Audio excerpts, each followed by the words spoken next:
இப்போ கொஞ்சம் முன்னாடி தான் எல்பி ஸ்டோரி பார்த்தேன். அப்புறம் நிறைய செலிப்ரிட்டிஸு ஸ்டோரியும் பார்த்தேன். அப்புறம் நிறைய வீடியோஸ்லாம் சோஷியல் மீடியாவில் எல்லாருமே வெளியிட ஆரம்பிச்சிட்டாங்க. ஏன்னா டெலிவிஷன் எல்லாருமே பிக் பாஸ் பார்க்குறாங்க. அதனால் நம்ம எல்பி என்ன சொல்லியிருக்காங்கன்னா, ஆடியன்ஸ் மத்தியில் ஒரு பிஹேவியர் சரியில்லாமல் நீங்கள் பண்ணுறது நல்லதில்லை அப்படிங்கிற மாதிரி வார்னிங் பண்ணியிருக்காங்க. கண்டிப்பாக விஜய் டெலிவிஷனையும் விஜய் சேதுபதி அவர்களையும் டேக் பண்ணி இவங்க ஸ்டோரி போட்டிருக்காங்க.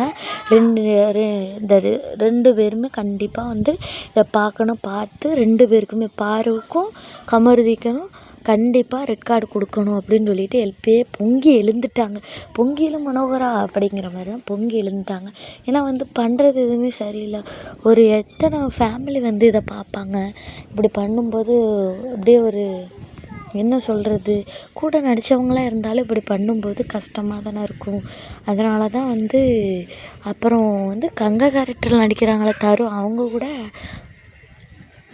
இது போட்டிருந்தாங்க, ரெட் கார்டு கண்டிப்பாக கொடுக்கணும் அப்படின்னு சொல்லிட்டு போட்டிருந்தாங்க. அப்புறம் என்னென்னா, ஆரியன் இருக்கார்ல, அதாவது ஷபானா, செம்பருத்தியில் நடித்து ஃபேமஸ் ஆனாங்களா ஷபானா, அவங்களும் கொடுத்துருந்தாங்க ரெட் கார்டு கொடுக்க சொல்லி. இன்னும் நிறைய செலிப்ரிட்டிஸ் கொடுத்துருக்காங்க. நிச்சயமாக ரெட் கார்டு கொடுப்பாங்கன்னு தான் நான் நினைக்கிறேன். நீங்கள் என்ன நினைக்கிறீங்கன்னு கமெண்ட் பண்ணுங்கள்.